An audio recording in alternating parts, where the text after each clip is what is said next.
본 영상은 개인적인 생각일 뿐입니다. 주식 투자에 있어서 투자에 대한 모든 책임은 투자자 본인에게 있으니 참고용으로만 봐주세요.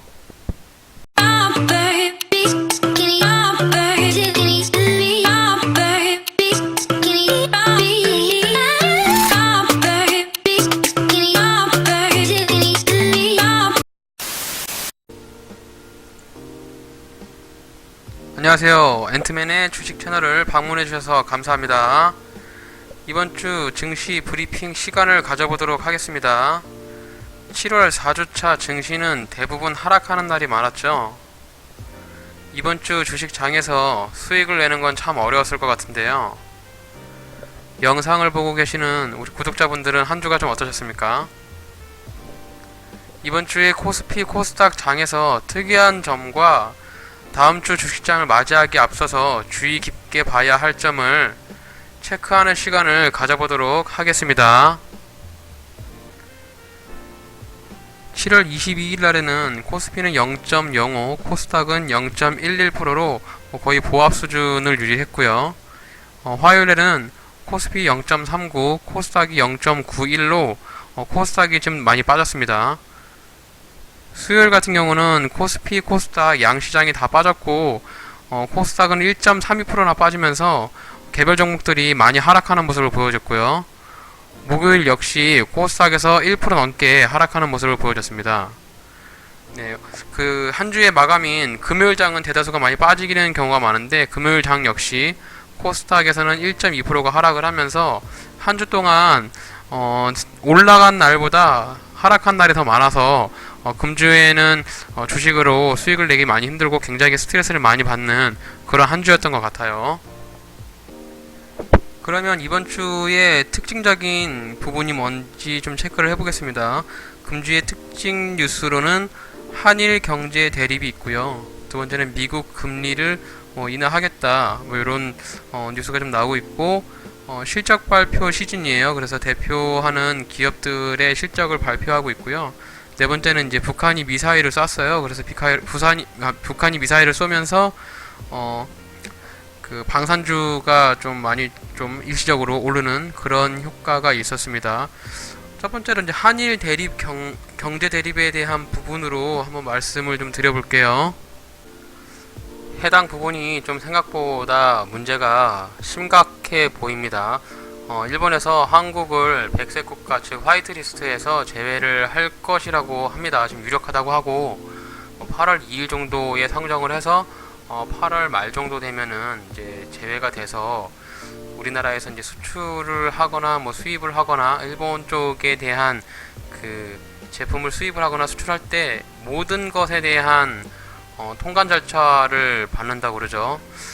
그러면은 이제 일본에서 그냥 이제 허가를 안 내주고 계속 홀딩해 있는 상태가 될 수 있어서 우리나라 경제에 가장 치명적인 그런 부분이 될 수 있다라고 예상을 하고 있습니다. 그래서 개정안이 가기 통과하면 경제산업상에 서명하고 아베 신조 총리가 연사한 후 그 시점으로 21일부터 시행이 된다고 하니까 8월 하순으로 전망이 되고 있다고 합니다. 여기 좀 굉장히 주식을 하시는 분들한테도 해당 부분이 약간 되게 리스크가 클 수 있어요. 이렇게 되면 이제 우리 그 한국 시장이 한번 출렁거릴 수가 있거든요. 그래서 좀 굉장히 좀 위험한 상태라서 이 부분을 조금 어떻게 좀 외교적으로 처리를 했으면 좋겠는데 아직 현재까지는 그렇게 처리가 좀 안 되고 있는 상황이라서 좀 굉장히 조금 불안한 상황이에요. 그래서 지금 그 금주에 뭐 WTO에서 뭐 이제 제소를 하고 뭐 이렇게 뉴스가 있었는데 별다른 뭐 성과가 없어서 그렇게 돌아왔다고 합니다. 그리고 뭐 미국 그 볼턴이 이제 와가지고 우리 쪽에서 뭐 중재를 해주겠다라고 했는데 중재가 좀 잘 안 됐어요. 해당 뉴스를 한번 발췌해 보겠습니다. 해당 뉴스를 한번 발췌해 봤는데요. 뭐 떠난 미국 볼턴, 남는 건 청구서, 한일 중재는 없었다. 격화한 한일 갈등과 러시아 항공, 영공 침범, 북미 비핵화 협상 등에 따라서 존 볼턴 미 백악관 국가안보보좌관이 왔는데 결국에는 이제 한일 관계를 중재를 시켜주지 못하고 뭐 결국엔 미국 쪽에 대금을 지불하라는 청구서만 전달을 하고 갔다고 합니다. 아무튼 좀 되게 안타까운 현실이에요. 그래서 뭐 이제 현금을 가지고 주식을 이제 시작을 해보시려고 하시는 분들이 있으면 지금은 좀 들어오시는 것을 저는 만료를 드립니다. 아무래도 일본 쪽하고 백색리스트에 대한 부분이 확정이 나면은 한번 주식 시장이 한번 출렁거릴 것 같아요. 그래서 저도 좀 스트레스 많이 받고 굉장히 좀 짜증이 나고 있는 그런 상황입니다. 아무튼 주식을 보유하고 계신 분들은 어쨌든 마음을 좀 단단히 먹고 계셔야 될 것 같아요. 우리나라 그 2분기 경제 성장률을 발표했는데 그 부분도 잠깐 뉴스를 발췌하고 가겠습니다. 네, 국민 총생산 그 2분기 경제 성장률이 발표가 됐는데요. 1분기 대비해서 1.1%로 반등을 했다라고는 하지만 정부 소비가 어쨌든 정부가 돈으로 많이 끌어올려서 경제 성장률이 1.1% 반등을 했고요. 민간 소비는 뭐 굉장히 줄고 있어요, 지금. 그래서 이게 건전한 그 경제 성장률이 올라간 게 아니라 지금 1분기에는 마이너스 0.4의 이제 마이너스 경제 성장률을 보여줬는데 지금 이제 민간 소비는 굉장히 줄고 있고 정부 소비가 늘기 때문에 어쨌든 정부의 세금을 다 끌어올린 겁니다. 그래서 이게 연말에 또 3분기나 4분기 되게 되면은 경제 성장률이 또 떨어질 거예요. 그래서 민간 기업에서 좀 국내에 투자를 많이 하고 일자리를 많이 늘려놓고 정부에서는 이제 국내에서 사업을 할 수 있게 기업체에 대한 제약을 많이 줄여주고 이래야 되는데 이 부분에 좀 톱니바퀴가 잘 안 맞춰서 굴러가는 것 같아요. 그래서 이 부분도 조금 주식을 하는 사람 입장에서 참고용으로 한번 보고 계시면 좋을 것 같아서 제가 한번 발췌를 해봤어요. 네, 금주에 진행했던 그 WTO 동의를 못 구했다 이런 뉴스가 하나 나서 뉴스를 하나 더 발췌해봤는데 일본의 한국에 대한 화이트리스트 배제 조치 결정이 초읽기에 들어가면서 정부가 돌파구를 마련할 수 있을지 촉각이 쏠리고 있다 이렇게 뉴스가 났습니다. 그 배제 결정이 확정되기까지 약 일주일밖에 남지 않아서 한국 정부의 초비상이 걸렸다고 합니다. 그래서 반도체 디스플레이 3개 품목에 대한 수출 규제와 화이트리스트 배제를 예고한 뒤 한국 통상당국은 일본과 국제사회의 압박과 설득 카드를 번갈아 내민다고 하는데 이게 좀 탐탁지가 않아요. 이게 이제 좀 어쨌든 지금 한일 쪽에서 경제 대립이 지금 진행되고 있는 게 결코 좋지만은 않아서 이 부분을 좀 주의를 하시면서 다음 주 시장을 맞이해야 될 것 같아요. 그리고 이번 주는 대표적인 기업들의 실적을 발표하는 주였어요. 그래서 현대차의 실적을 발표를 했는데요. 22일날 발표를 했고 현대차가 실적이 좀 좋게 나왔습니다. 영업이익은 전년 동기 대비 30%로 증가를 했고 매출액은 약 26조 정도를 냈다라고 합니다. 그래서 매출도 오르고 영업이익도 올라서 현대기아차는 실적이 잘 나왔기 때문에 자동차 쪽에 대한 주가의 반응이 좋을 것으로 예상이 돼요. 다음은 SK 하이닉스에 대한 실적을 한번 볼게요. 네, SK 하이닉스 실적 발표를 또 했는데요. SK 하이닉스는 어닝 쇼크 실적을 내놨습니다. 그래서 반도체 관련주가 약간 불안할 수도 있는데 현재 뭐 주가는 지난주에 반도체 쪽에 외국인 수급이 몰리면서 많이 큰 하락은 하진 않았지만 그래도 SK 하이닉스가 전년 동기 대비 영업이익이 마이너스 89%라서 거의 어닝 쇼크를 기록했습니다. 그리고 이제 그 D램 반도체 생산을 감산한다고 하죠. 그래서 이 감산이 뭐 2008년 이후로 뭐 처음이라고 합니다. 그래서 반도체에 대한 생산도 감산을 하고 실적도 안 좋게 났기 때문에 반도체 관련주는 해당 부분을 좀 보시면서 또 삼성전자라든지 또 다른 반도체 기업의 실적을 잘 체크하시면서 모니터링을 하시는 게 좋을 것 같아요. 다음은 또 네이버 쪽 뉴스, 네이버 그 실적을 좀 볼게요. 네이버도 실적 발표를 했는데 네이버는 실적이 좀 양호하게 나왔습니다. 전년 동기 대비 매출액은 16%가 올랐고 영업이익은 12%까지 올랐습니다. 네이버가 최근에 이제 그 라인 쪽에 대한 마케팅 비용 때문에 이번 실적이 뭐 그러니까 최초로 뭐 적자가 나네 안 나네 뭐 이런 뉴스가 있어서 주가가 많이 하락을 했었는데 결국 실적을 딱 오픈하고 나니까 실적이 잘 나왔어요. 그래서 이제 주가가 단기적으로 바닥권에서 30%까지 올랐습니다. 네이버가 주가가 갑자기 많이 급등을 했고, 금요일도 약 한 5% 정도 올랐는데, 네이버가 실적에 대한 주가 반등이 좋아서 IT 쪽에 대한 네이버 관련주들 있잖아요. 그래서 그런 부분은 좀 이제 네이버의 실적을 같이 따라가니까 그 부분도 참고를 해서 보시면 될 것 같아요. 네, 또 지난주에, 그러니까 이번 주에 가장 핫했던 게 북한이 미사일을 또 두 발을 쐈습니다.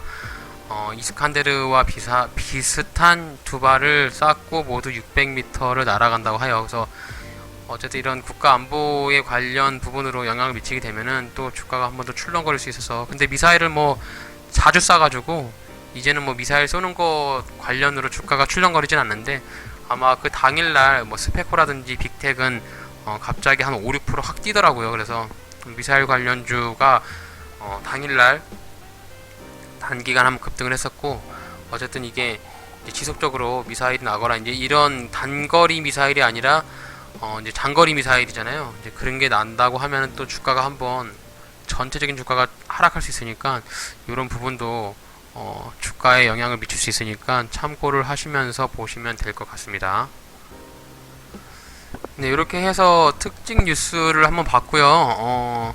다음 주에는 이제 FOMC 회의가 있어요, 미국에. 그래서 거기서 이제 정말로 미국 금리를 인하를 하는지 뭐 그런 부분을 보고 좀 유의 깊게 봐야 될 것 같고요. 그리고 어제 금요일 마감장에 미국 증시가 많이 올랐더라고요. 나스닥이 한 1%가량 올랐는데, 우리도 그런 미국 증시에 힘입어서 다음 주 월요일 날 장 시작을 좀 좋게 빨간불로 시작을 했으면 하는 바람입니다. 일단 이런 뉴스까지는 금주의 특징적인 뉴스는 살펴봤고요.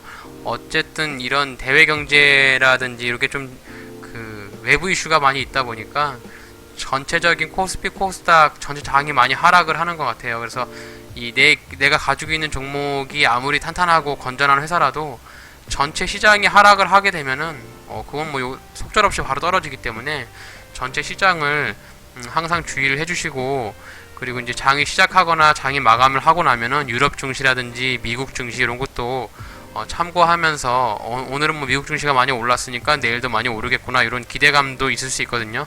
그런 부분도 좀 보시면 좋을 것 같고요. 그 코스피랑 코스닥 차트를 보면서 한번 말씀을 좀 드리도록 할게요.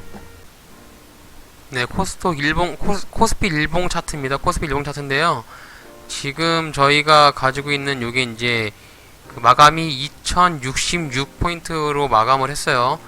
차트의 추세선을 한번 그어봤는데, 이렇게 좀 넓게 본다라고 하면, 이렇게 넓게 보면은 지금 이렇게 추세선을 타고 가고 있습니다. 그래서 아직 추세선을 깨진 않았어요, 코스피는. 바닥 구간에서 이렇게 보시면은 이런 이제 반등을 보실 수 있겠죠. 이렇게 좀 두 번째, 세 번째 반등이 나오고, 여기도 지속적으로 이렇게 반등이 나오기 때문에 굉장히 의미가 있는 바닥권에 대한 하락, 이제 그 추세선이에요. 여기가 여기 단기적으로 하락을 하고 있고, 전체적인 큰 그림을 봤을 때는 상승을 하고 있는 거죠. 이렇게 조정을 주면서 이렇게 올라가고 있어서. 그래서 지금 코스피가 약간 더 떨어진다라고 하면은 여기 이제 보시면 2030포인트까지 내려올 수 있어요. 약 30포인트까지 더 내려올 수 있는데, 30포인트가 조금만 더 내려온다라고 하면은 이게 8포인트 빠졌을 때 0.4니까 한 뭐 2%, 한 4% 정도, 그러니까 한 3% 정도 더 빠질 수 있겠네요. 그래서 그 코스피가 2030 정도에서는 저는 지지를 받아주지 않을까, 요렇게 하면 예상을 저는 해봅니다. 그래서 코스피가 여기서 이렇게 한번, 네, 보시면은 이렇게 떨어졌다가 여기서 이제 지지를 받고 살짝 찌글찌글 하다가 이렇게 한번 올라가서 여기 이제 하락 추세선에 딱 맞고 떨어지는 요런 추세를 저는 한번 예상을 해볼 수 있을 것 같아요, 코스피는. 그래서 코스피는 요렇게 2030 정도가 오게 되면은 뭐 기관이라든지 외국인들이 한번 매수가 들어올 것 같고, 최근에 또 그 수급을 보니까 외국인 쪽에서 매수가 좀 들어오고 있어요. 수급을 잠깐 볼까요? 네, 코스피 쪽의 수급인데요. 외국인이 지금 매수를 하고 있습니다. 좀 이게 날짜별로 보게 되면은 이렇게 이제 외국인이 순매수를 좀 하고 있어요. 7월 10일부터 해가지고 이렇게 꾸준히 순매수를 하고 있는 모습이 이렇게 좀 눈에 보이기 때문에 아무래도 이제 외국인의 매도로 인한 주가 하락의 영향은 당분간은 좀 없을 것 같다라는 생각이 들고, 지금 주가를 좀 많이 끌어내리고 있는 부분이 이제 기관 쪽에서 많이 끌어내리고 있어요. 그래서 투신이라든지 연기금, 뭐 은행 이런 데서 이제 좀 많이 팔고 있어서 기관에 이제 그 저점 매수가 들어온다라고 하면은 뭐 외국인 기관 양매수로 인해서 약간 주가가 좀 올라갈 수 있다라는 그런 생각을 좀 해볼 수 있을 것 같아요. 그래서 코스피 같은 경우는 뭐 조금 빠져봐야 2030 정도 포인트에서 지지를 받고 충분히 올라갈 수 있을 것 같다. 이렇게 한번 저는 예상을 해보고 있습니다. 어쨌든 지금 근데 저는 이제 가장 조금 불안한 게 뭐냐면은, 지금 다른 미국이나 유럽이 장이 좋아요. 근데 우리나라가 좀 장이 안 좋잖아요. 근데 이제 미국이나 이런 데서는 장이 이제 확 꺾일 때 우리도 같이 꺾일까봐 그게 제일 저는 불안해요. 지금 매매를 하면서 지금 이렇게 보면은 이제 여기 부분이 그 기존에 이제 박스권을 유지했던 그런 부분입니다. 여기가 이제 2000포인트에서 박스권을 유지했던 부분인데, 지금은 이렇게 상승 추세로 해서 여기서 이제 지지가 받을 거라고 예상을 하지만, 뭐 미국이나 뭐 이런 데서 이제 확 갑자기 주가가 급락을 해버리면 이렇게 떨어질까봐, 이게 이제 이 부분이 저는 가장 우려가 되는 부분이라서, 뭐 이렇게까지 되지는 않겠지만 그래도 이제 항상 걱정을 하고 있는 그런 부분이 있어요. 그래서 아직까지는 뭐 그런 조짐을 보이지 않기 때문에 지금 이제 추세선으로 봤을 때는 2030까지는 코스피가 빠질 수 있고, 이제 올라간다라고 하면 반등은 2100까지는 올라갈 수 있겠네요. 그래서 2100 정도까지는 충분한 반등이 나올 것 같다. 그래서 이렇게 빠졌다가 여기서 지지를 받고 살짝 찌글찌글 하다가 이렇게 딱 올라가서 여기서 이제 저항을 맞고 다시 떨어지는 이런 거를 저는 예상을 해볼 수 있을 것 같아요. 그럼 코스닥을 한번 볼까요? 코스닥은 코스피보다는 약간 상황이 좋지는 않아요. 이미 이제 이런 바닥 구간까지 내려왔기 때문에 여기 이제 추세선 하단인데, 여기 이제 부근에 왔죠. 이 부분에 와서 이게 좀 보게 되면은 지금 여기서 이제 지지를 받는 모습을 보여주고 있습니다. 밑꼬리를 달고 지지를 받는 모습이 보여주고 있어서 여기서 이제 깨지 말고 이렇게 하면서 이렇게 올라가야 되거든요. 이렇게 올라가야 되는데 지금 외부적인 이슈가 조금 있기 때문에 이 부분을 조금 예측하기가 어렵다. 이렇게 보여주고 있습니다. 코스닥을 차트로 봤을 때는 그래도 이렇게 현재 지지를 받는 바닥권에 와 있다. 그리고 반등이 나온다고 하면은 705포인트가 반등이 될 것 같다라고 저는 생각을 합니다. 그래서 이 부분이 반등이 되는 그 저항선, 여기서 이제 올라간다라고 하면은 이렇게 올라가다가 딱 맞고 딱 떨어지겠죠. 그래서 반등이 되는 부분은 705포인트, 여기는 이제 지지를 받는 바닥권 구간, 이렇게 보여집니다. 이렇게 코스닥은 볼 수 있을 것 같고, 코스닥도 저 수급을 보게 되면은 코스닥은 코스피보다 수급이 더 안 좋아요. 뭐 외국인 기관 좀 다 매도를 하고 있어서 외국인이 소량 매수를 했지만 뭐 코스피처럼 공격적인 매수를 하고 있지 않아서, 코스닥 같은 경우는 차트를 봤을 때도 지금 많이 내려왔고요. 이제 반등을 나오고 올라가면 될 텐데, 전 이제 일본 쪽하고 걸려 있는 부분이 약간 우려가 되다 보니까 예측을 좀 할 수가 없을 것 같아요. 그래서 좀 현금을 가지고 계신 분들은 관망하는 그런 체세 스탠스를 가지고 있는 게 저는 제일 좋을 것 같다. 어쨌든 뭐 차트상으로 봤을 때는, 기술적으로 봤을 때는 이렇게 추세선 하단에 부딪혀 있는 바닥권에 있는 그런 부분으로 보여집니다. 이렇게 한번 차트를 좀 봤고요. 이렇게 이번 주 증시에 대한 뉴스를 좀 보고 한 주간의 종목들이라든지 뭐 전체적인 코스피, 코스닥 차트를 봤는데, 어쨌든 한 주는 좀, 이번 주는 굉장히 어려웠던 한 주였던 것 같고요. 다음 주는 이번 주보다는 조금 더 좋은 장으로 시작을 했으면 좋겠습니다. 뭐 30날 하고 31일날 FOMC 회의가 열리면서 미국에서 정말 금리를 인하한다라고 확정이 난다라고 하면은 어쨌든 주식을 하시는 분들한테는 호재죠. 미국에서 금리를 인하한다고 하니까 호재가 될 수 있어서 그 부분을 좀 힘입어서 미국장이 많이 오르고 우리 양시장도 빨갛게 타오르는 불기둥이 되었으면 좋겠습니다. 한 주간 고생하셨고 또 다음 주를 준비하시는 현명한 투자자가 되시기를 바라겠습니다. 이상 영상을 마치겠고요. 영상이 마음에 드셨으면 구독하기, 좋아요, 알림 설정 부탁드리겠습니다. 이상 엔트밀이었습니다. 감사합니다. Tell me pretty lies, look me in the face. Tell me that you love me, even if it's fake.